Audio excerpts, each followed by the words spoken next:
ચાલો છોકરાઓ, આજથી આપણે શરૂઆત કરીશું ચેપ્ટર નંબર 3. ચેપ્ટર નંબર 3 છે તત્વોનું વર્ગીકરણ અને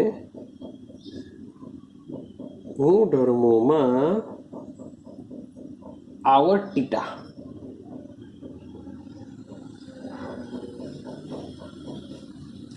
ચાલો, તો તત્વોનું વર્ગીકરણ અને ગુણધર્મોમાં આવર્તિતા આ છે આપણું ચેપ્ટર નંબર 3. ક્લિયર? તો ચેપ્ટર નંબર 3 પણ બહુ મજાનું ચેપ્ટર છે, ઇન્ટરેસ્ટિંગ ચેપ્ટર છે. આનો પર થોડો ઘણો બેઝ તમને 12થમાં કામ આવે એવો હોય છે. રેડી? તો સૌથી પહેલા આ ચેપ્ટરમાં શું ભણવાના છે એને સમજીએ. મીન્સ કે મૂવી પહેલા ટ્રેલર આવે છે, ટ્રેલરને જોઈને બહુ ઇન્ટરેસ્ટ લાગે છે કે યાર મૂવી કેવું હશે, મૂવીમાં શું આવેલું હશે, એના વિશે ઇન્ફોર્મેશન આપતું હશે ટ્રેલર. તો સેમ આપણે આ ચેપ્ટરની વાત કરીએ કે આ ચેપ્ટરમાં આપણે શું ભણવાના છે. તો સૌથી પહેલા આજના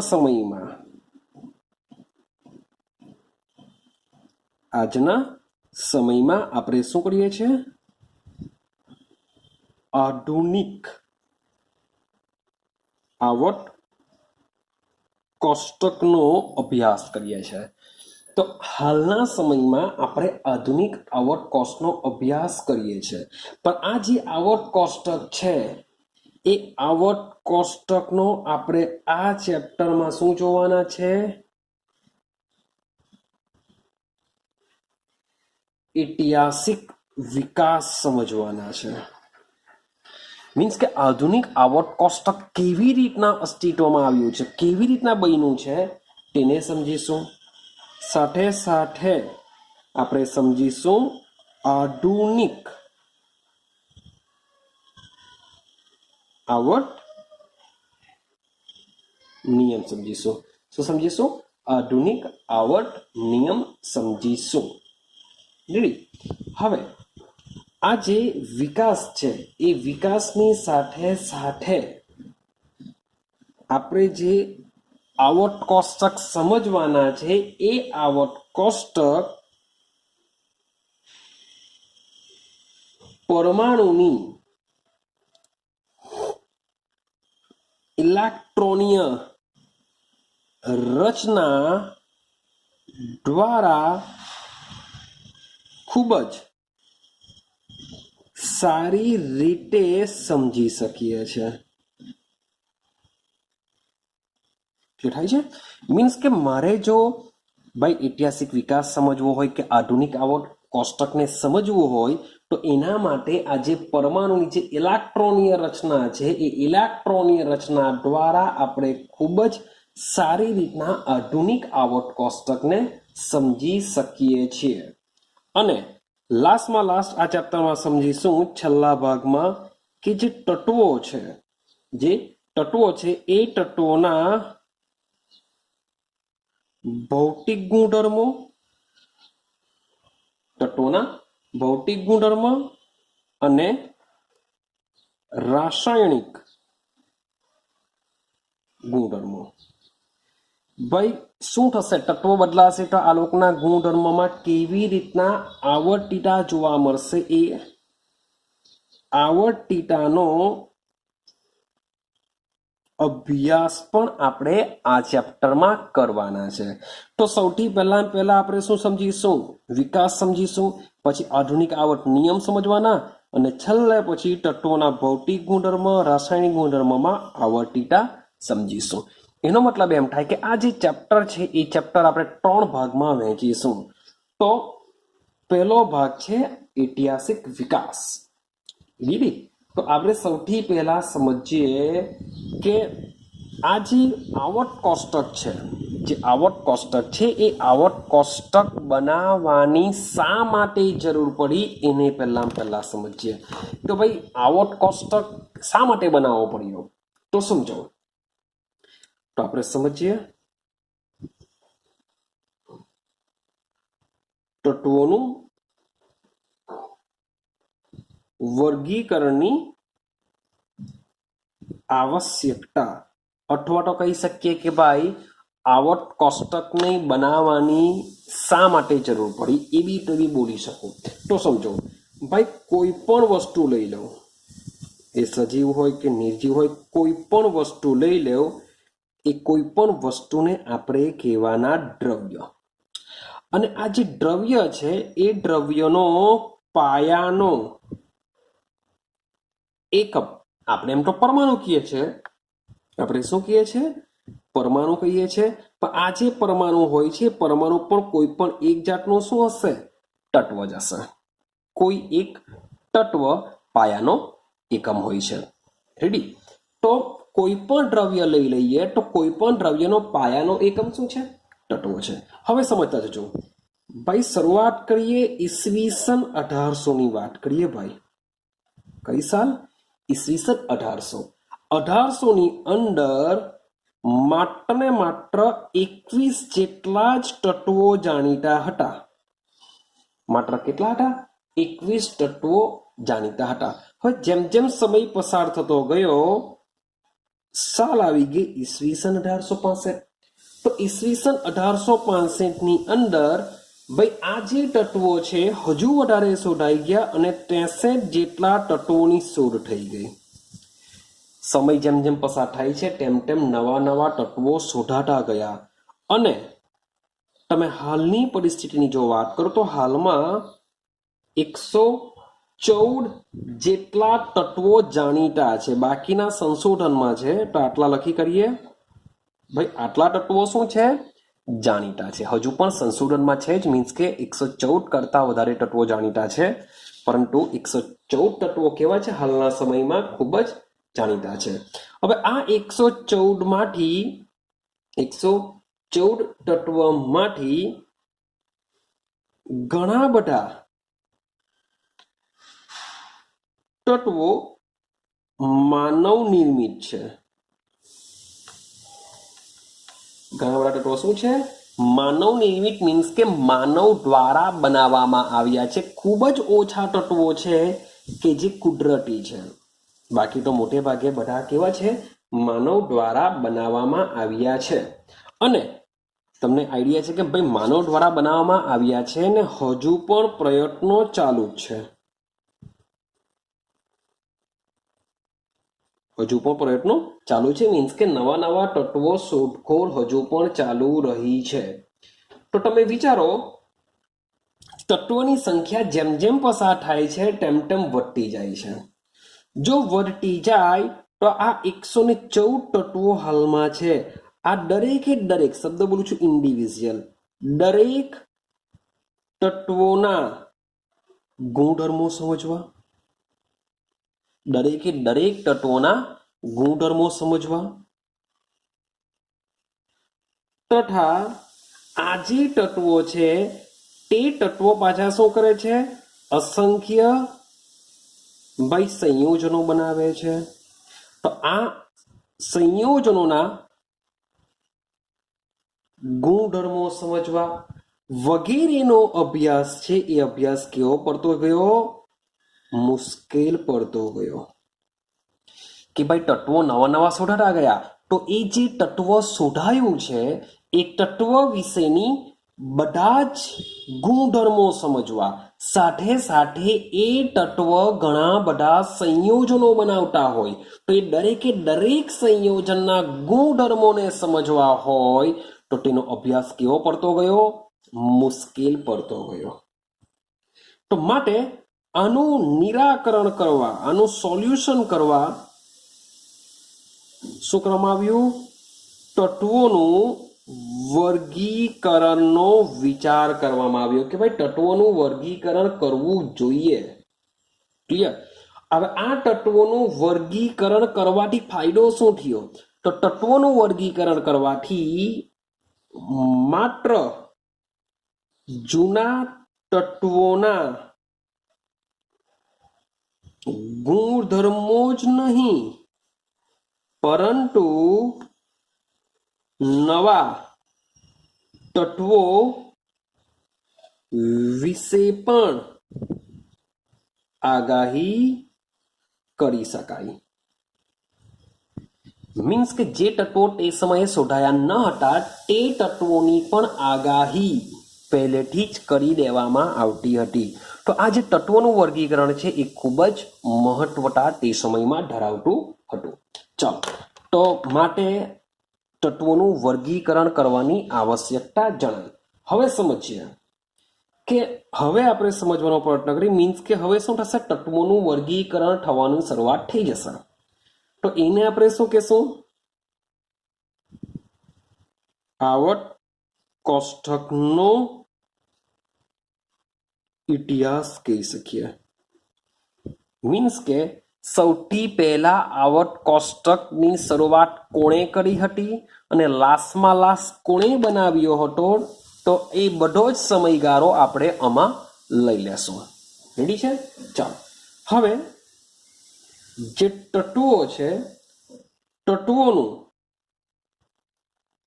સમૂહમાં વર્ગીકરણ, મીન્સ કે બધા તત્વોને સમૂહમાં મૂકવામાં આવ્યા. તત્વોનું સમૂહમાં વર્ગીકરણ,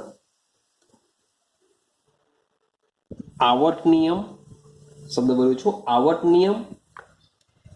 અને ભાઈ આ જે આવર્ત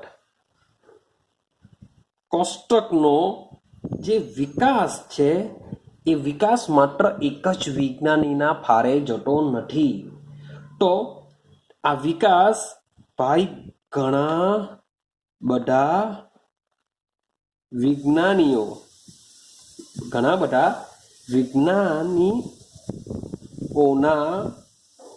ભાઈ જ્ઞાનને ફાળે જાય છે. મીન્સ કે આવર્ત કોષ્ટક બનાવવા માટે ઘણા બધા વૈજ્ઞાનિકોના જ્ઞાન દ્વારા આ બન્યો છે.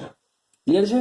પણ લાસ્ટમાં લાસ્ટ જેને બનાવ્યો હશે તો કહેવાય ને પેલું જો જીતા વહી સિકંદર. મીન્સ કે લાસ્ટમાં જે જીતે, ભલે બધાએ શરૂઆત બહુ સારી કરી હોય પણ છેલ્લામાં છેલ્લું તો જે પણ કોઈ જીતશે તેને જ આપણે સિકંદર કહીએ. જો જીતા વહી સિકંદર. તો અહીં પણ આવર્ત કોષ્ટકની રચના કરવા માટે ઘણા બધા વૈજ્ઞાનિકોનો ફાળો જાય છે. પણ અંતમાં તો આપણે બધા વૈજ્ઞાનિકોને યાદ નથી રાખતા. આપણે શું કરીએ છીએ, માત્ર એકને જ યાદ રાખીએ છીએ કે જેના દ્વારા આવર્ત કોષ્ટક રચાયો હોય. પણ તે છતાં બી આપણે ઇતિહાસ સમજીશું કે કયા વૈજ્ઞાનિકે શું વિચાર્યું હતું. રેડી છે? ચાલો, તો સમજતા જજો. તો ભાઈ સૌથી પહેલા આવેલો સૌ પ્રથમ ઈસવીસન 1800 ની વાત ચાલે છે. ઈસવીસન 1800 જાણીતા તત્વોની સંખ્યા કેટલી હતી? માત્ર 31. તો સૌથી પહેલો વૈજ્ઞાનિક હતો કે જેમણે સૌ પ્રથમ 1800 ની અંદર આ જે વૈજ્ઞાનિક છે એ પહેલા યાદ રાખો, જર્મન રસાયણ વૈજ્ઞાનિક છે. અને તમારે નામ યાદ રાખવાનું છે આનું, જ્હોન ડોબરેનર.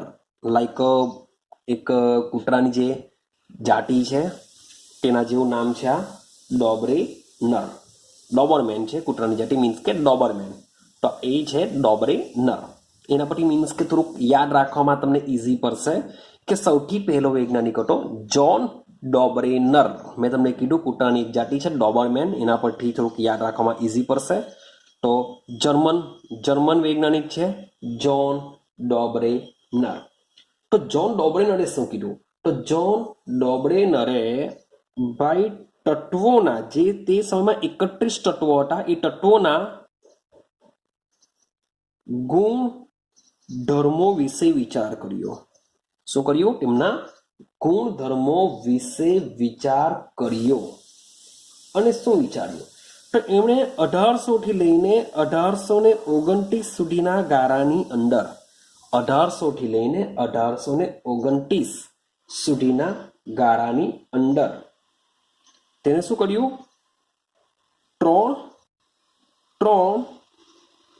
તત્વોનો સમૂહ બનાવ્યો. તેમણે શું કર્યું? ત્રણ તત્વો લીધા એને એ તત્વોના શું કર્યા? સમૂહ બનાવ્યા. જેમ કે સમજો,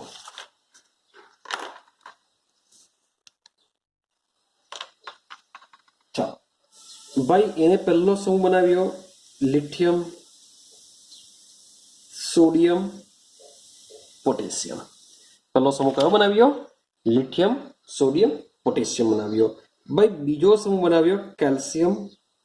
એસઆર નો મતલબ થાય સ્ટ્રોન્શિયમ, બીએ નો મતલબ થાય બેરિયમ. અને શું કહેશું? Strontium. Strontium, BA means barium, CA means કે તમને આઈડિયા છે કેલ્શિયમ. તો આ રીતના એક બીજો સમૂહ બનાવ્યો. અને ત્રીજો સમૂહ બનાવ્યો ક્લોરીન, બ્રોમિન, આયોડીન. આ તો આઈડિયા હશે. તો સૌથી પહેલા કોણ આવ્યો? જોન ડોબ્રેનર આવ્યો. અને જોન ડોબ્રેનરે તત્વોનું જે વર્ગીકરણ છે એના ગુણધર્મને આધારે પારવાનો પ્રયત્ન કર્યો અને એમણે 3 તત્વોને એક સાથે લીધા. હવે આ 3 તત્વો જ કેમ લીધા? કેમ બીજા બધા લીધા? તો આ જે 3 તત્વો છે, એટલે કે આ 3 તત્વો, આ 3 તત્વો, આ 3 તત્વો, તો સમૂહમાં આ એક મીન્સ કે 3 તત્વોનો સમૂહ, આ બી એક સમૂહ, આ બી એક સમૂહ. તો સમૂહમાં રહેલા જે બધા જ તત્વો છે એ બધા જ તત્વોના રાસાયણિક ગુણધર્મો કેવા રાખ્યા? એમણે સમાન રાખ્યા. મીન્સ કે એમણે એવા તત્વો લીધા સમૂહની અંદર કે જેમના બધા જ રાસાયણિક ગુણધર્મ કેવા હોય? સમાન હોય. મીન્સ કે લિથિયમ સોડિયમ પોટેશિયમ આ 3 રાસાયણિક ગુણધર્મ સમાન હોય છે. કેલ્શિયમ સ્ટ્રોન્શિયમ બેરિયમ આ 3 રાસાયણિક ગુણધર્મ સમાન હોય છે. સેમ એ જ પ્રમાણે ક્લોરીન, બ્રોમિન અને આયોડીનના ગુણધર્મો કેવા હોય છે? સમાન હોય છે. એટલે કે તેમના ભૌતિક અને રાસાયણિક ગુણધર્મમાં તેમણે શું જોઈ? સામ્યતા જોઈ. અને જેના પણ ગુણધર્મ સમાન હોય તેવા તત્વોને આ રીતના 3 તત્વોમાં ગોઠવી દીધા. ને એના પરથી એમણે ત્રિપુટીનો નિયમ આપ્યો. એના પરથી શું કર્યું? એમણે ત્રિપુટીનો નિયમ આપ્યો. તો ત્રિપુટી શા માટે બોલ્યા? કે ત્રિપુટી એટલે કે 3 તત્વોથી બનેલો છે સમૂહ. કેટલા તત્વોથી બનેલો છે? 3 તત્વોથી સમૂહ બન્યો છે. માટે એમને કીધું ત્રિપુટીનો નિયમ. લખીએ છીએ આપણે ત્રિપુટીનો નિયમ. તો નિયમ મે બી પૂછી શકાય તમને કે ત્રિપુટીનો નિયમ સમજાવો. 2 માર્ક્સની અંદર, મે બી 1 માર્ક્સની અંદર પૂછી શકાય. તો ત્રિપુટીનો નિયમ શું છે સમજો બરાબર.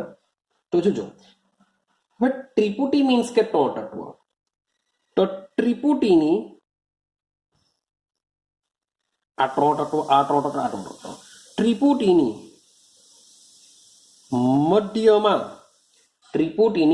મધ્યમાં રહેલા તત્વોનો પરમાણ્વીય ભાર તેના ઉપરના અને નીચેના તત્વોના સરેરાશ પરમાણ્વીય ભાર જેટલો હોય છે.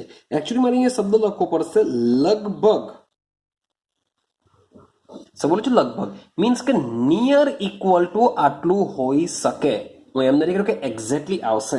હવે આને સમજવાનો પ્રયત્ન કર્યા નિયમને કે ત્રિપુટીની મધ્યમાં રહેલા તત્વોનો પરમાણુ ભાર. તો ભાઈ સોડિયમનો પરમાણુ ભાર કેટલો હોય છે? 23 હોય છે. તમને આઈડિયા છે જ. સોડિયમનો પરમાણુ ભાર કેટલો હોય છે?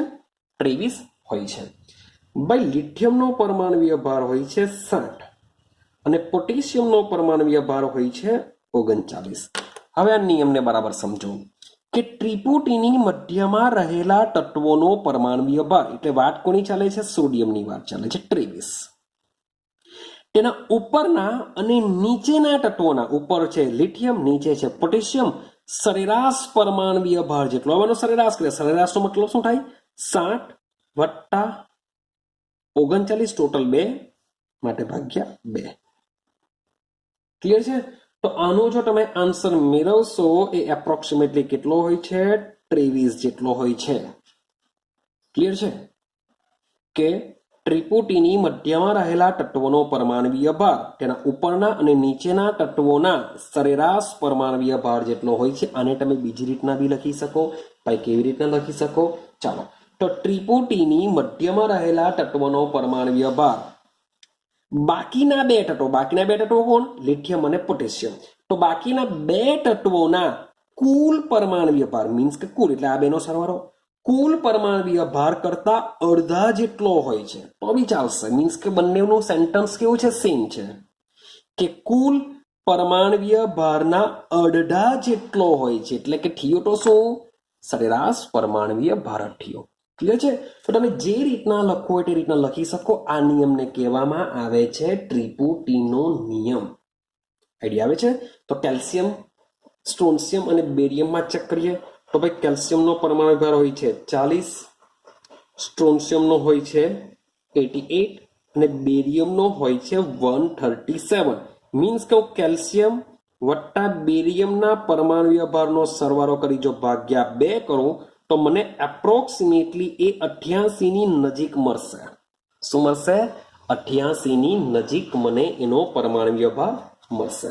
સેમ ક્લોરીનની વાત કરીએ. ક્લોરીનનો પરમાણુ દર હોય છે 35.5, બ્રોમિન હોય છે 80 અને આયોડિન હોય છે 127. તો ક્લોરીનનો પરમાણુ ભાર 35.5 પ્લસ 127 કરો ભાગ્યા 2 કરો તો આનો જે આન્સર મળશે એ બી કેટલો મળશે? નિયર ઇક્વલ ટુ 80 ની નજીક મળશે. તો ભાઈ ડોબરેનરે આ નિયમ આપ્યો ત્રિપુટીનો નિયમ ને તે સમય 31 તત્વો હતા. આ નિયમ માત્ર ને માત્ર આટલા 9 તત્વો માટે જ લાગુ પડ્યો. પ્રોબ્લેમ એ છે કે આ જે નિયમ છે નિયમ માત્ર ને માત્ર 9 તત્વો માટે જ લાગુ પાડી શકાયો. માટે આ નિયમે બહુ બધાનું ધ્યાન નહીં ખેંચ્યું કે ભાઈ હશે એક સંજોગ ગણી દીધો કે ભાઈ આ એક સંજોગ છે કે ભાઈ આ તત્વોના પરમાણુય ભાર વચ્ચેના તત્વો જેવા થાય છે બીજા બધા તત્વોનું શું? માટે ડોબરેનરનો આ જે ત્રિપુટીનો નિયમ છે તે સમયમાં ના મંજૂર કરી દીધો હતો કે ભાઈ આ તારું જે છે એ ખોટું છે, થોડાક તત્વો માટે જ કામ કરે છે, બધા જ તત્વો માટે કામ કરતું નથી. ક્લિયર છે? આ વાત ક્યાંની ચાલે છે? ઈસવીસન 1800 થી એને બનાવવાની શરૂઆત કરી હતી અને ક્યાં સુધી પહોંચ્યા હતા? 1829 ની અંદર આ નિયમ આપ્યો હતો. ચાલો હવે 1829 પછીની વાત કરીએ. હવે 1829 પછી આવ્યો ઈસવીસન 1862 માં. ત્યાર પછી બીજો વૈજ્ઞાનિક આવ્યો આ 1862 ની અંદર. આ વૈજ્ઞાનિક છે ફ્રેન્ચ બ્રુસ્ટર શાસ્ત્રી છે.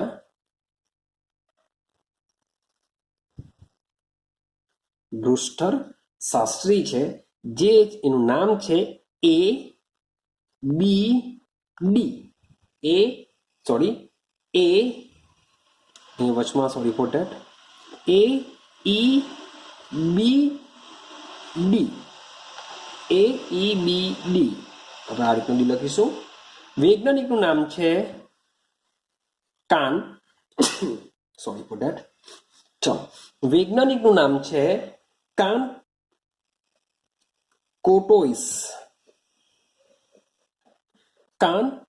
કોટોઇસ નામનો વૈજ્ઞાનિક આવ્યો બીજા નંબર પર. તેમણે પણ શું કર્યું? તત્વોનું વર્ગીકરણ કરવાનો પ્રયત્ન કર્યો ઈસવીસન 1862 ની અંદર. ચાલો હવે એમણે શું વિચાર્યું તે જરાક સમજો. તેમણે શું કર્યું? તો ભાઈ એની પાસે જેટલા પણ તે સમયમાં જાણીતા તત્વો હતા મીન્સ કે 1862 ની વાત ચાલે છે તો 1862 સુધીમાં તો મોટે ભાગે 1865 માં 63 જેટલા તત્વો શોધાઈ ગયા હતા. તો ભાઈ 1862 ની અંદર પણ એપ્રોક્સિમેટલી નિયર ઇક્વલ ટુ 60 જેટલા તત્વો તો ભાઈ તે સમયે શોધાઈ ગયા હશે. તો એમણે શું કર્યું કે જેટલા પણ જાણીતા તત્વો છે એ જાણીતા તત્વોને પરમાણ્વીય ભારના ચઢતા ક્રમમાં ગોઠવા. યાદ રાખજો શું કર્યું? એ સમયે જેટલા પણ તત્વો હશે એ તત્વોને તેમના પરમાણ્વીય ભારના ચડતા ક્રમમાં ગોઠવા. ને ચડતા ક્રમમાં પણ કેવી રીતના ગોઠવા? નળાકાર કોષ્ટક સ્વરૂપમાં ગોઠવા. આ યાદ રાખવા જેવું છે કે કારને કાન કોર્ટોઇસ નામના વૈજ્ઞાનિકે તે સમયમાં જે જાણીતા તત્વો હતા તેમના પરમાણ્વીય ભારના ચડતા ક્રમ પ્રમાણે તે બી નળાકાર સ્વરૂપમાં ગોઠવા હતા. ક્લિયર? પણ આ જે નિયમ છે કાન કોર્ટોઇસની પણ વાત બહુ બધાએ ગણી નહીં નામંજૂર કરી કે ભાઈ હશે કંઈ ને કંઈ હવે, પણ તે સમયમાં આ નિયમ પણ બહુ કંઈક ફેમસ થયો ન હતો. ક્લિયર છે? ચાલો હજુ આગળ જઈએ. ત્યાર પછી વાત ચાલુ થઈ 1865માં આવ્યો વૈજ્ઞાનિક. તો 1865માં આવ્યો અંગ્રેજ રસાયણશાસ્ત્રી આવ્યો. હવે કોણ આવ્યો? અંગ્રેજ રસાયણશાસ્ત્રી એલેક્ઝાન્ડર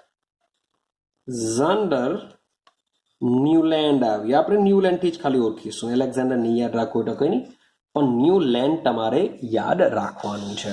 તો ચાલો 1865ની અંદર કોણ આવ્યો? એલેક્ઝાન્ડર ન્યુલેન્ડ. તો ન્યુલેન્ડે યાદ રાખતા જજો, ન્યુલેન્ડે આપ્યો છે અષ્ટકનો નિયમ. પૂછી શકાય અષ્ટકનો નિયમ કોને આપ્યો? તો ભાઈ ન્યુલેન્ડે આપ્યો. ત્રિપુટીનો નિયમ કોને આપ્યો? તો ડોબરેનરે આપ્યો. તો આપણા એક માર્કના VSQ તરીકે પણ તમને પૂછી શકાય. ચાલો તો અષ્ટકનો નિયમ આપ્યો. હવે અષ્ટકનો નિયમ શું છે તેને સમજીએ. તો તેણે પણ સેમ કામ કરેલું છે. શું કામ કર્યું છે? સેમ કામ કે તત્વોને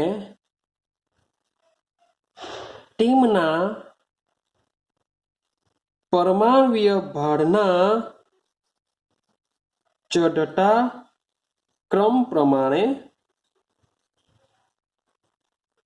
ગોઠવ્યા. તો સર એમાં શું નવાઈ મારી? જે આગળનો વૈજ્ઞાનિક હતો તેને બી આ જ વસ્તુ કર્યું હતું, પણ તેનો નિયમ તો ના મંજૂર ગણ્યો. તો પેલા નિયમ અને આ નિયમમાં શું ફરક છે? જો આણે બી શું કરેલું હતું, જે કારને કોઈસ હતો કાન કોર્ટોઇસ, તેને બી શું કરેલું હતું? પરમાણ્વીય ભારના ચડતા ક્રમ પ્રમાણે જ ગોઠવા હતા. અને ન્યુલેન્ડે પણ તત્વોને પરમાણ્વીય ભારના ચડતા ક્રમ પ્રમાણે જ ગોઠવ્યા હતા. પણ આમાં એક વસ્તુ નવું એડ કરેલું હતું. શું છે નવું એડ? સમજો કે જ્યારે તત્વોને પરમાણ્વીય ભારના ચડતા ક્રમ પ્રમાણે ગોઠવીએ છીએ ત્યારે પ્રત્યેક આઠમા તત્વના ગુણધર્મો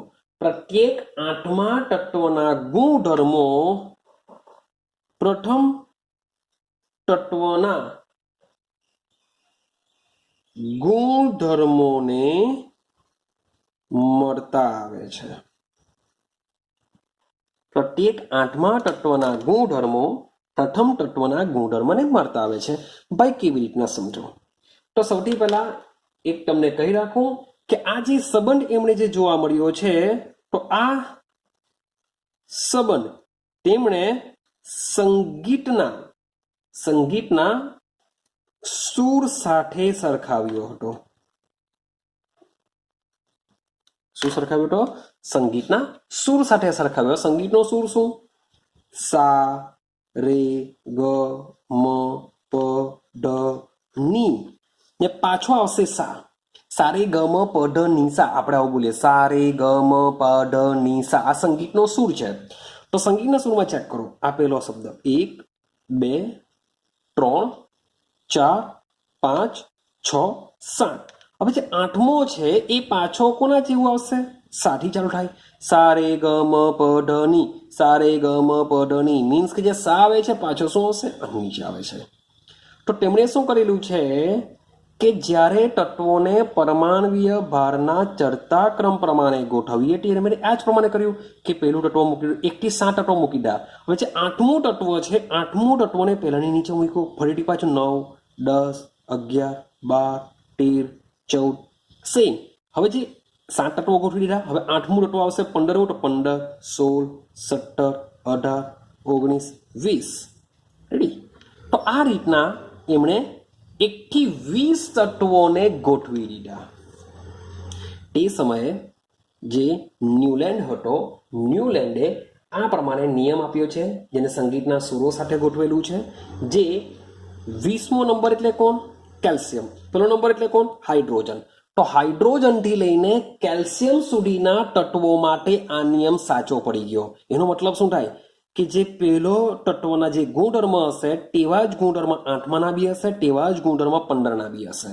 ભાઈ ચોથા નંબર પર જે તત્વ હશે એ તત્વના જે ગુણધર્મો હોય તેવા જ 11માના બી હશે, તેવા જ 18ના પણ હશે. સેમ 7 નંબરના જે ગુણધર્મ હશે એવા જ ગુણધર્મ કોના હશે? 14ના હશે. ભાઈ 5 નંબરનું તત્વ જે હશે તેના જે ગુણધર્મ હશે તેવા જ 12મા નંબરના બી હશે, એવા જ 19મા નંબરના બી હશે. ક્લિયર છે?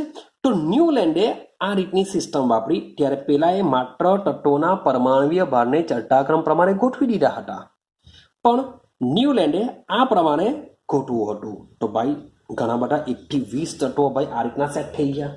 પણ ન્યુલેન્ડને પૂછવામાં આવ્યું કે ભાઈ બરાબર છે, હવે ત્યાર પછીના તત્વો માટે શું? કારણ કે 1865માં ન્યુલેન્ડ આવ્યો હતો ને 1865માં મેં તમને કીધું કે લગભગ 1866ની અંદર 1865ની જ અંદર 1865ની અંદર જાણીતા તત્વો શોધાઈ ગયા હતા 63. 1865માં જ ન્યુલેન્ડ આવ્યો હતો ને તે સમયની અંદર જાણીતા તત્વોની સંખ્યા હતી 63. તો આ તો માત્ર ને માત્ર 20 તત્વો માટે સાચો. તો બાકીના 43નું શું? તો બાકીના તત્વોનું શું? તો તે સમયે આ જે ન્યુલેન્ડનો જે કન્સેપ્ટ હતો તેને પણ શું કરી દીધું? ના મંજૂર ગણી દીધો. ક્લિયર થાય છે? તો થોડુંક રિવિઝન તમને કરાવી દો, થોડુંક કોમેડી વસ્તુ દ્વારા રિવિઝન કરવાનો પ્રયત્ન કરું. સમજો, સૌથી પહેલા મેં તમને કીધું એક ડોગનું નામ યાદ રાખવાનું છે. ડોગ કોણ છે આપણો?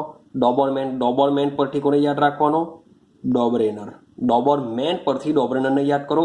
ડોબરેનરે શું કરેલું છે? ત્રિપુટીનો નિયમ આપેલો છે. હવે આ ત્રિપુટીનો નિયમ શું છે કે ત્રિપુટીની મધ્યમાં રહેલા તત્વોનો પરમાણવીય દર, ત્રિપુટીમાં રહેલા બે તત્વોના પરમાણવીય દરના સરવાળાના અડધા મૂલ્ય જેટલું હોય છે, અથવા તો ત્રિપુટીમાં રહેલા બીજા તત્વનું પરમાણવીય દર તેના ઉપરના એટલે કે પહેલા અને ત્રીજા તત્વના સરેરાશ પરમાણવીય દર જેટલું હોય છે. તો આને કહીશું આપણે ત્રિપુટીનો નિયમ.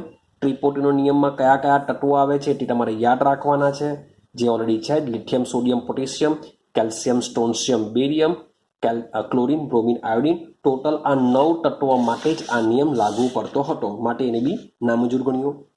પછી બીજા નંબર પર આ એક પ્રાણી જેવું છે, ડોબરમેન એટલે કે પ્રાણી કહેવાય. તેના જેવું બીજું આવે કાન ખજૂરો. આવું યાદ રાખીશું આપણે, એટલે કે કાન કોર્ટોઇસ. કાન ખજૂરો પરથી કાન કોર્ટોઇસ. તો ભાઈ કાન કોર્ટોઇસ ત્યાર પછી આવેલો વૈજ્ઞાનિક છે. હવે કાન કોર્ટોઇસે બી શું કર્યું? તત્વોને તેમના પરમાણવીય ભારના ચડતાક્રમ પ્રમાણે ગોઠવવાનો પ્રયત્ન કરેલો હતો. તેનો પણ નામંજૂર થઈ ગઈ. ત્રીજા પણ નંબર પર આવ્યું છે, તમારે યાદ રાખવાનું છે, નવી જમીન. મીન્સ કે આ જે બંને પ્રાણીઓ છે, ડોબરેનર છે, ડોબરેનર એટલે કે ડોબરમેન કૂતરો છે, કાન ખજૂરો છે, બંને ક્યાં આવ્યા? નવી જમીન પર. નવી જમીનનો મતલબ શું થાય? New land. ન્યૂ એટલે નવી, લેન્ડ એટલે જમીન. ન્યૂ લેન્ડ એટલે કે નવી જમીન. તો આ બંને પ્રાણીઓ ક્યાં પડ્યા? નવી જમીન પર. તો ત્યાર પછી યાદ રાખીશું ન્યુલેન્ડ. તો ન્યુલેન્ડે શું કીધું? ભાઈ ન્યુલેન્ડે આપેલો છે અષ્ટકનો નિયમ. અષ્ટકનો નિયમ શું છે કે તત્વોને તેમના પરમાણવીય ભારના ચડતા ક્રમ પ્રમાણે ગોઠવતા જઈએ તેમ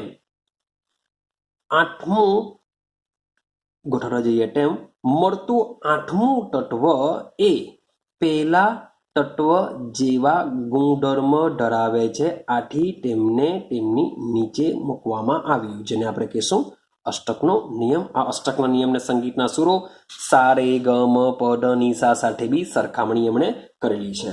ત્રીજો એક પોઈન્ટ યાદ રાખવાનો છે કે આ જે ન્યુલેન્ડનો જે નિયમ છે માત્ર ને માત્ર 1 થી 20 જેટલા તત્વો માટે જ કામ કરતો હતો, પણ ત્યાર પછી આ નિયમ કામ કરતો ન હતો. તેમ છતાં પણ પોતાના જ દેશે મીન્સ કે આ કયો હતો અંગ્રેજ વૈજ્ઞાનિક હતો તો પોતાના જ દેશે તેમને એટલે કે અંગ્રેજ હતો એટલા માટે લંડન દ્વારા તેમને એક પારિતોષિક એટલે કે ડેવી ચંદ્રક પણ એનાયત કરવામાં આવ્યું હતું મીન્સ કે એમણે જે આ રીતના જે શોધેલું હતું તેમના માટે એમના દેશનો હતો માટે એને પ્રોત્સાહન આપવા માટે ડેવી ચંદ્રક દ્વારા એમને પ્રોત્સાહિત કરવામાં આવ્યું હતું ક્લિયર છે તો આ હતો આપણો ન્યુલેન્ડ ચાલો હવે મજાના વૈજ્ઞાનિકો પરની વાત કરીએ જેના દ્વારા ઘણું બધું આપણે ક્લિયર થઈ જશે ચાલો હવે એન્ટ્રી પરવાની છે હવે જેની એન્ટ્રી પરવાની છે એ મીન્સ કે હવે લાસ્ટ સુધી રહેશે મીન્સ કે છેલ્લા વૈજ્ઞાનિકો છે તો છેલ્લા વૈજ્ઞાનિકો છે આપણા બે વૈજ્ઞાનિકો એક છે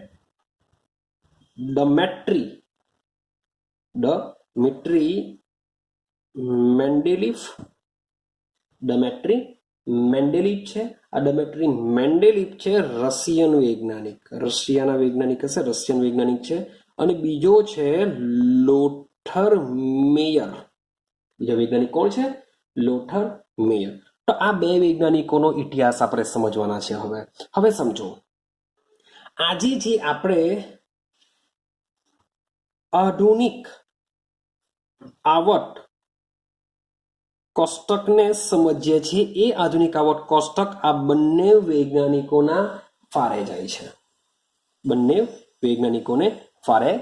છે તેમ છતાં પણ મે બી તમે સાંભળ્યું હશે નામ ડમેટ્રી મેન્ડેલીફનું લોથર મેયરનું નામ તમે સાંભળ્યું ન હશે કેમ કારણ કે જે આધુનિક આવર્ત કોષ્ટક છે એને રચનાર વૈજ્ઞાનિક છે ડમેટ્રી મેન્ડેલીફ સર તમે તો હમણાં એવું કીધું કે આધુનિક આવર્ત કોષ્ટક આ બંનેને ફારે જાય છે તમે હવે એવું કહો છો કે તમે યાદ રાખો છો ડમેટ્રી મેન્ડેલીફ સર આ શું છે તો સમજો શું છે આ બંનેનો કેવો ફારો રહ્યો છે શા માટે આપણે લોથર મેયરને યાદ નથી રાખતા શા માટે માત્ર મેન્ડેલીફને યાદ રાખીએ છીએ તો એના માટે આપણે એનો ઇતિહાસ સમજવો પડશે શું છે એનો ઇતિહાસ તો સમજો આ બંને વૈજ્ઞાનિકોએ ઈસવીસન 1834 થી લઈને ઈસવીસન 1960 સુધી જેટલા પણ તત્વો શોધાઈ ગયા હતા આ સમયગાળામાં એ બધા જ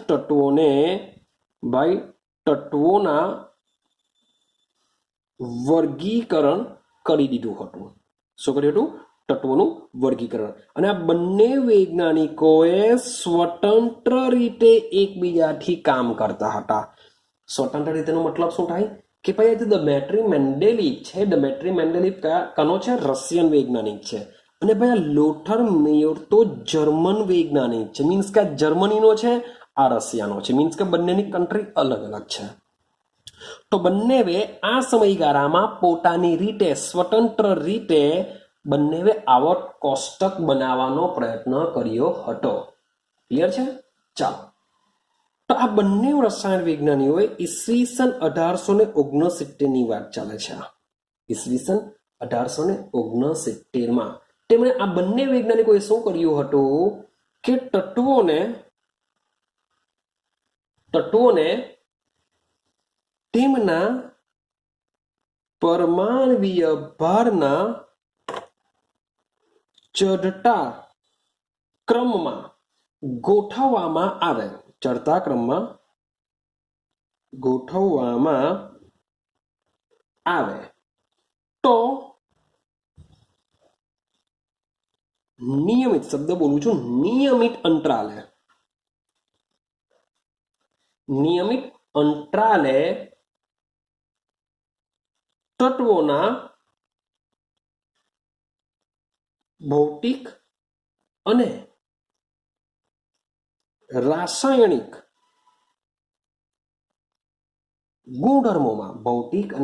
ગુણધર્મોમાં સામ્યતા જોવા મળે છે મીન્સ કે જે ડોબરીનરે જે કહ્યું હતું તેવું જ સેમ આ લોકો બી રસ્તો અપનાવતા હતા કે તત્વોને તેમના પરમાણ્વીય ભારના હું ચડતા ક્રમ પ્રમાણે ગોઠવતો જાઉં તો જે તત્વોના મીન્સ કે જો માન લો કે 1 2 3 4 5 6 7 માન લો કે આટલું થઈ ગયું. હવે આઠમું જે તત્વ છે પાછા પહેલા જેવા જો ગુણધર્મો ધરાવે તો 9 10 11 12 13 14 આ રીતના ગોઠવો.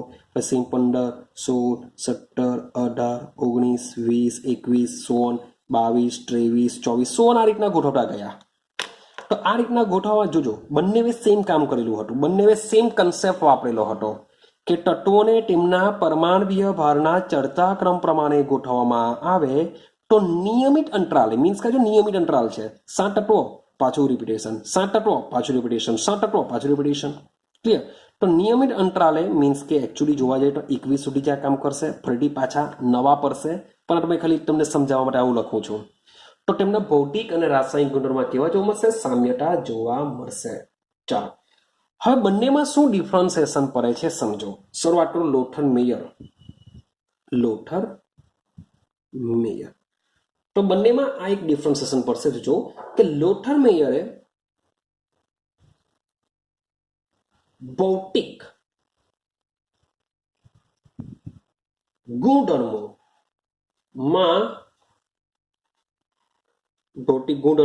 જેવા કે લઈ લઈએ આપણે. ચાલો જેવા કે કયા કયા ભૌતિક ગુણધર્મો આવશે? તો ભાઈ કદ લઈ લો, ઉત્કલન બિંદુ લઈ લો, ગલન બિંદુ લઈ લો. તો આ શું કહેવાશે? એના ભૌતિક ગુણધર્મ.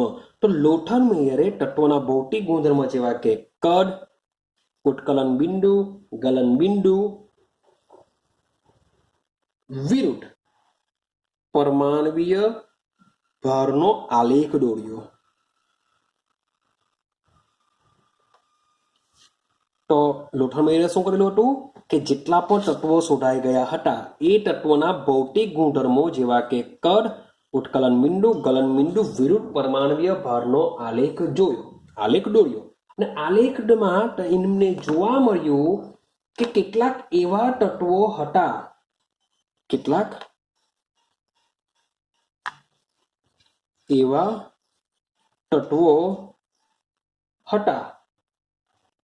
કે જેની બાદ પુનરાવર્તિત એટલે કે પાછું રિપીટેશન પુનરાવર્તિત થતી ન હતી. શબ્દ સમજો. પુનરાવર્તિત થતી ન હતી. ક્લિયર? તો ઈસવીસન 1868 સુધીમાં લોથર મેયરે શબ્દ સમજો. લોથર મેયરે ભાઈ તત્વો માટેનું આવર્ત કોષ્ટક વિકસાવી દીધું હતું. ઈસવીસન 1868 ની અંદર તો લોથર મેયરે તત્વો માટેનું આવર્ત કોષ્ટક વિકસાવી દીધું હતું. રેડી? અને આ જે તત્વોનું આવર્ત કોષ્ટક છે એ આવર્ત કોષ્ટક હાલનું જે આધુનિક આવર્ત કોષ્ટક છે તેને મળતું આવતું હતું. તો યાર એક ક્વેશ્ચન આવે કે લોથર મેયરે જો આવર્ત કોષ્ટક રચ્યું હોય તો શા માટે આપણે ડમેટ્રી મેન્ડેલિફને યાદ કરીએ છીએ? એવું તો શું છે? તો ભાઈ એનું રીઝન શું છે? તો રીઝન એવું છે, સમજો અહીંયા રીઝન લખું છું કે શા માટે આપણે ડમેટ્રી મેન્ડેલિફને યાદ કરીએ છીએ. તો આ જે આવર્ત કોષ્ટક એમણે જ્યારે પ્રસિદ્ધ કર્યું હતું, થાય છે કે લોથર મેયરે જે આ આવર્ત કોષ્ટક પ્રસિદ્ધ કર્યું હતું તે પહેલા ડમેટ્રી મેન્ડેલિફે તેમનું આવર્ત કોષ્ટક રજૂ કરી દીધું હતું. મીન્સ કે લોથર મેયરનું 100% આધુનિક આવર્ત કોષ્ટક પ્રમાણે જ હતું, પણ સૌથી પહેલા કોણે મૂકી દીધું હતું? ડમેટ્રી મેન્ડેલિફે પોતાનું આવર્ત કોષ્ટક રજૂ કરી દીધું હતું. તો ભાઈ પહેલો આ એક પહેલો પોઈન્ટ કે જેમાં ફાવી ગયો. માટે આપણે યાદ કરીએ છીએ કોના માટે? ડમેટ્રી મેન્ડેલિફને યાદ કરીએ છીએ. ક્લિયર? બીજો પોઈન્ટ શું હતો? બીજો પોઈન્ટ હતો કે આ જે ડમેટ્રી મેન્ડેલિફ જે હતો એ ખૂબ જ તાકાતવર હતો. ભાઈ બળવાન હતો, એવો શબ્દ લખીએ, બળવાન હતો. કોના કરતા? લોથર મેયર કરતા. કેમ હું આવું કહું છું? જે બી સમજો. આ બીજો પોઈન્ટ છે કે લોથર મેયર કરતા ડમેટ્રી મેન્ડેલિફ કેવો હતો? ખૂબ જ બળવાન હતો. લડાલડી નથી કરવાની ભાઈ, દેશમાં ગઈને લડાલડી કરે ભાઈ, મેં શોધ્યું, એવું નથી કરવાનું. બળવાન હતો. શા માટે બળવાન હતો? શામાં બળવાન હતો એ હવે સમજો. રેડી? તો પહેલો પોઈન્ટ છે કે લોથર મેયરે જે આવર્ત કોષ્ટક આપેલું હતું 100% સાચું જ હતું. આધુનિક આવર્ત કોષ્ટકને મળતું આવતું હતું, પરંતુ તે પહેલા કોને પ્રસિદ્ધ કરી દીધું હતું? ડમેટ્રી મેન્ડેલિફ. કારણ કે બંનેના કન્સેપ્ટ સેમ હતા. બંને શું કરેલું છે? તત્વોના પરમાણ્વીય ભારના ચડતા ક્રમ પ્રમાણે ગોઠવવાના અને નિયમિત અંતરાલે જે તત્વોના ગુણધર્મ સેમ આવતા હોય તેમને ફરીથી પાછું નવી લાઈનમાં ગોઠવતા જવાનું. તો બંનેનો સેમ કન્સેપ્ટ હતો, પરંતુ પહેલા કોને મૂકી દીધું? ડમેટ્રી મેન્ડેલિફે રજૂ કર્યો હતો, માટે એને નામ યાદ રાખીએ છીએ. બીજો પોઈન્ટ મેં તમને કીધો કે લોથર મેયર કરતા ડમેટ્રી મેન્ડેલિફ કેવો હતો? બળવાન હતો. કેમ? તો જોજો, લોથર મેયરે શું કરેલું છે? મેં અહીંયા વાત કરી કે લોથર મેયરે ભૌતિક ગુણધર્મ જેવા કે કદ, ઉત્કલન બિંદુ, ગલન બિંદુ વિરુદ્ધ પરમાણ્વીય ભારનો આલેખ દોરેલો હતો, જેમણે એમાં થોડી ઘણી પુનરાવર્તિત થતી ન હતી એવી ભાત પણ જોવા મળી. એટલે કે એણે જે તત્વો મૂકેલા હતા એ તત્વો કેટલાક કેવા હતા? ખોટા હતા. રેડી? તો મેન્ડેલિફે શું કર્યું? મેન્ડેલિફે શું કર્યું કે ભૌતિક ગુણધર્મની જગ્યાએ એને લઈ લીધા રાસાયણિક ગુણધર્મ. તો રાસાયણિક ગુણધર્મ વિરુદ્ધ પરમાણ્વીય ભારનો એમણે પણ આલેખ દોરેલો. તો રાસાયણિક ગુણધર્મ વિરુદ્ધ પરમાણ્વીય ભારનો જે આલેખ દોરેલો હતો તેમણે પણ તેમાં કેટલીક અનિયમિતતા જોવા મળી. કે ભાઈ કેટલાક તત્વોના પરમાણ્વીય ભાર ભલે એક તત્વ, માન લો કે મારી પાસે આ કોઈ એક તત્વ છે, મારી પાસે એક બીજું તત્વ છે. ખાલી એક્ઝામ્પલ આપું છું, માટે હું આંકડો લઉં છું 420. ખાલી એક્ઝામ્પલ છે, યાદ રાખજો, આવું હોતું નથી, પણ ખાલી આંકડો લઉં છું 420 ને આનું હતું 400. રેડી? તો સીધી સિમ્પલ વસ્તુ છે, આ તત્વ પહેલા આવવું જોઈએ, આ તત્વ પછી આવવું જોઈએ, કારણ કે પરમાણ્વીય ભાર આનો વધારે છે એટલે આ તત્વ આની બાજુમાં આવવું જોઈએ. પણ જ્યારે આ તત્વોને આપણે તેના પરમાણ્વીય ભાર પ્રમાણે ગોઠવતા જઈએ તો આ જે તત્વ છે આ તત્વ ખરેખર ક્યાં આવવું જોઈએ? અહીંયા આવવું જોઈએ 420. પણ આ તત્વની ઉપરનું જે તત્વ છે, એટલે કે માન લો કે અહીંયા બી કોઈ તત્વ હશે, તો આ બંને તત્વોના રાસાયણિક ગુણધર્મ સમાન જોવા મળતા ન હતા. તે સમયમાં મીન્સ કે આ રીતના ગોઠવતા એવા ઘણા બધા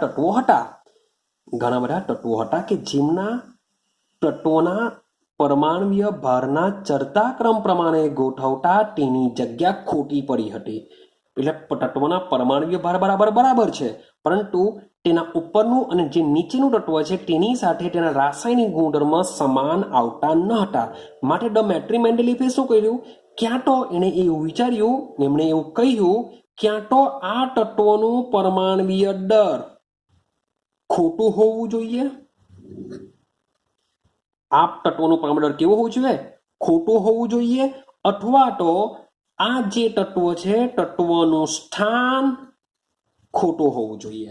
માટે મેન્ડેલિફે શું કર્યું? આ તત્વને ત્યાંથી ઉચકી લીધો અને એવી જગ્યાએ મૂક્યો કે જ્યાં એની ઉપર અને નીચે આવેલા તત્વોના રાસાયણિક ગુણધર્મ સમાન હોય. કેવા હોય? એના રાસાયણિક ગુણધર્મ સમાન. મીન્સ કે તે સમયમાં મેન્ડેલિફે કઈ કન્સેપ્ટ વાપરેલો કે મેન્ડેલિફના મત મુજબ, 'જો તત્વોને તેમના રાસાયણિક ગુણધર્મ સમાન હોય તો તેમને પરમાણ્વીય ભાર બરાબર બરાબર જ હોય. એટલે કે મેન્ડેલિફે શું કર્યું? 'જો તત્વોને તેમના રાસાયણિક ગુણધર્મ સમાન હોય તો તેમને પરમાણ્વીય ભાર બરાબર બરાબર જ હોય. પરમાણ્વીય ભારના ચઢતા ક્રમમાં ગોઠવતા જો તેનું સ્થાન ખોટું હોય તો તેમનું પરમાણ્વીય ભાર ખોટું હોવું જોઈએ અથવા તો તેનું સ્થાન ખોટું હોવું જોઈએ. માટે એ તત્વોને, જે તત્વ ખસેડવાનું છે એ તત્વને તેના જેવા જ રાસાયણિક ગુણધર્મો ધરાવતા તત્વો સાથે જ મૂકવામાં આવ્યું. માટે તે સમયમાં મેન્ડેલિફે એક જ રસ્તો વાપરેલો હતો કે જે આપણે તત્વોને એકની નીચે મૂકીએ છીએ તો આ બધા તત્વોના, આ જે બી તત્વો એકની નીચે એક આવે છે એ તત્વોના રાસાયણિક ગુણધર્મો બોલો કેવા રહેવા જોઈએ? સમાન રહેવા જોઈએ. ત્યારે લોથર મેયર આ મુજબનું કહી શકતો ન હતો. લોથર મેયરે આવું કંઈ વિચારેલું નહીં હતું. જ્યારે મેન્ડેલિફે તે સમયમાં કીધું હતું કે ભાઈ આ રીતના હું મૂકું છું, આ રીતના હું ગોઠવું છું, ક્યાં તો તત્વોનો પરમાણ્વીય ભાર ખોટો હોવો જોઈએ અથવા તો તેનું સ્થાન ખોટું હોવું જોઈએ. આવી હિંમતવાળી વાત એ કહી શકતો હતો. જ્યારે લોથર મેયર તે સમયમાં કંઈ પણ કહી શકતો ન હતો. તો આ બીજું રીઝન છે કે લોથર મેયર કરતા મેન્ડેલિફ કેવો થઈ ગયો? ઉપર વળી ગયો. જેથી જ આપણે જે આધુનિક આવર્ત કોષ્ટકનો વિકાસનો ફાળો, મુખ્ય ફાળો જાય છે ડમેટ્રી મેન્ડેલિફના ફાળે લોથર મેયરને કોઈ યાદ કરતું નથી. ક્લિયર થાય છે? તો આના પરથી મીન્સ કે ડમેટ્રી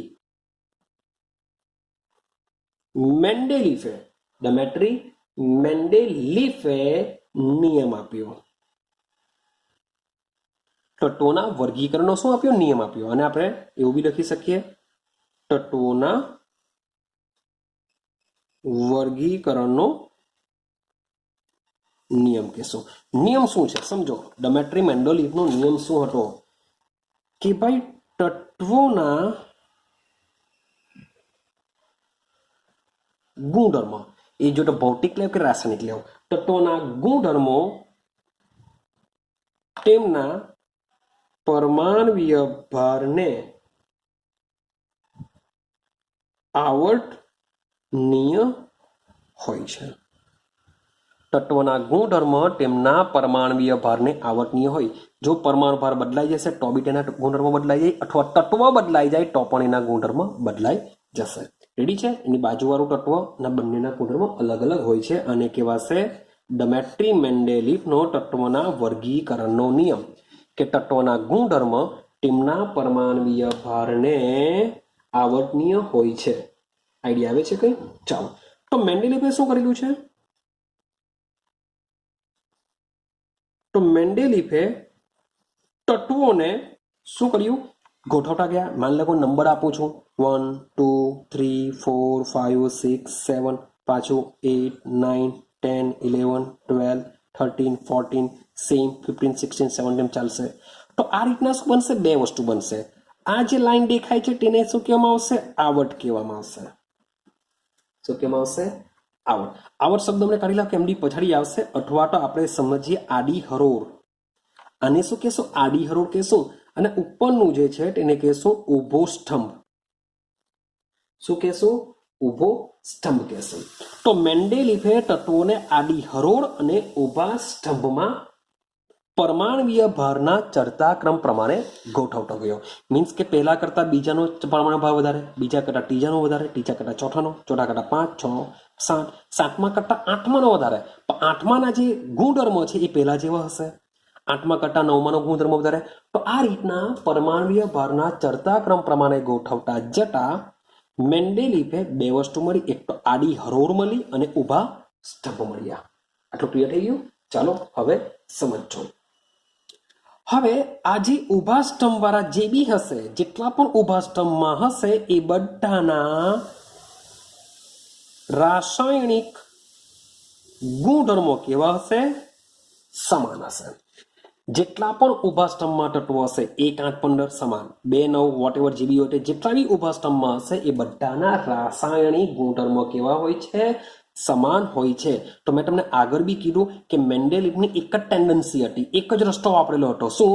કે જે પણ તત્વોના રાસાયણિક ગુણધર્મ સમાન હોય એ બધાને એક જ ઊભા સ્તંભમાં ગોઠવવાના. બધાને એક જ ઊભા સ્તંભમાં ગોઠવવાના. ભલે તેનો પરમાણુ ભાર થોડોક એમથી તેમ થઈ જતો હોય, પણ તેમ છતાં પણ જે પણ તત્વોના રાસાયણિક ગુણધર્મ સમાન હોય બધાને એક સાથે ગોઠવવા. પણ લોથર મેયર આવું કહી શકતો હતો નહીં. ક્લિયર થાય છે આટલું? ચાલો હવે સમજો આગળ. ચાલો, તો મેન્ડેલિફે શું કર્યું?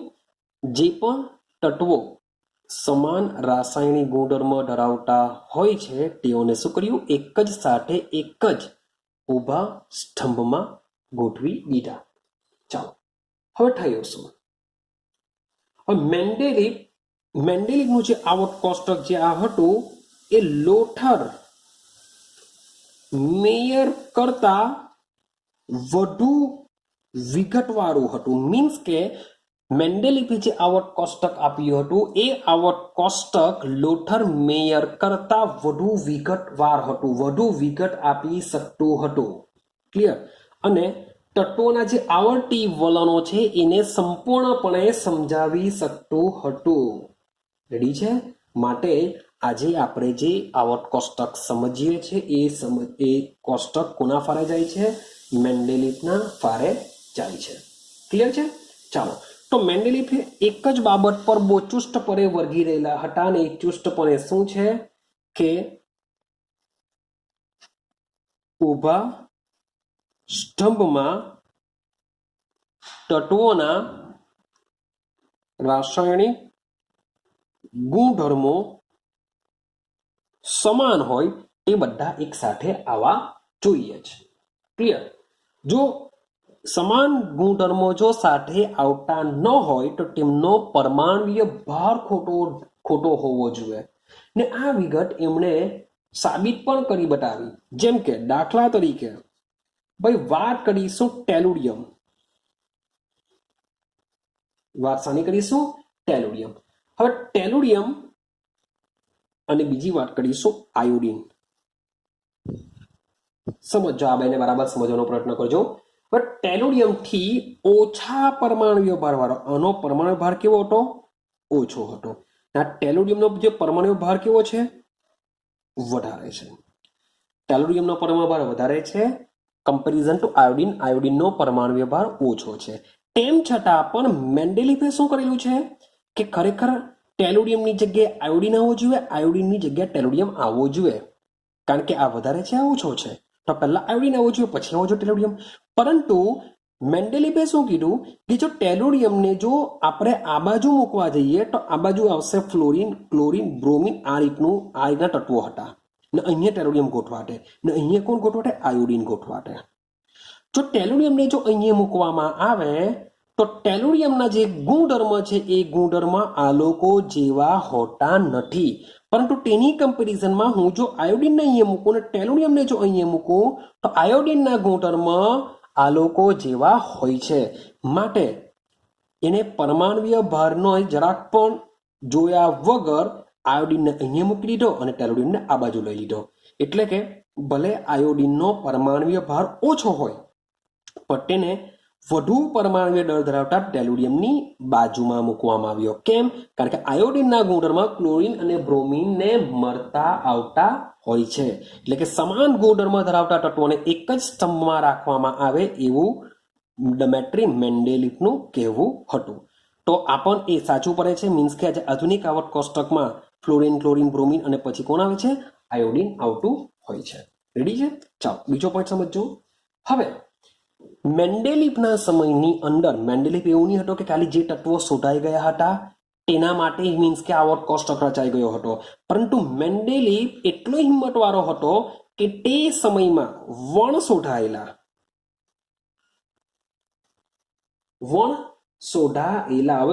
શોધાયેલો મતલબ શું નહીં? વણ શોધાયેલા ગેલિયમ અને જર્મેનિયમ હતા. ગેલિયમ અને જર્મેનિયમ.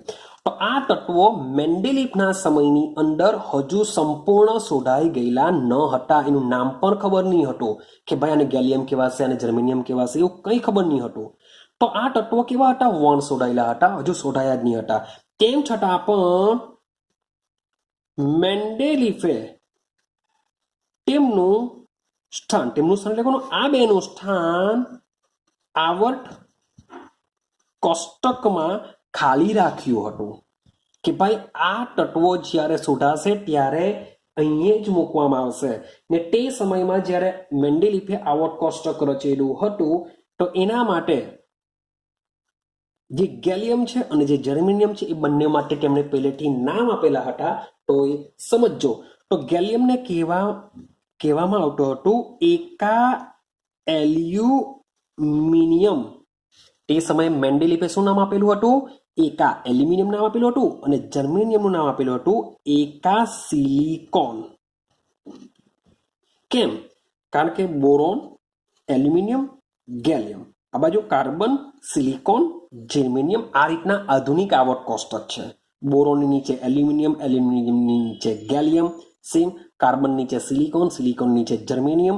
તો ભાઈ તે સમયમાં મેન્ડેલિફે આ બંને સ્થાન કેવા રાખેલા હતા? ખાલી રાખેલા હતા. અને એમણે પહેલેથી જ કહી દીધું હતું કે એલ્યુમિનિયમ નીચે જે બી તત્વો આવશે તેને આપણે એકા એલ્યુમિનિયમ કહીશું અને સિલિકોન નીચેની શું કહીશું? એકા સિલિકોન. હવે એવું નહીં કે ખાલી માત્ર નામ આપી દીધું હતું.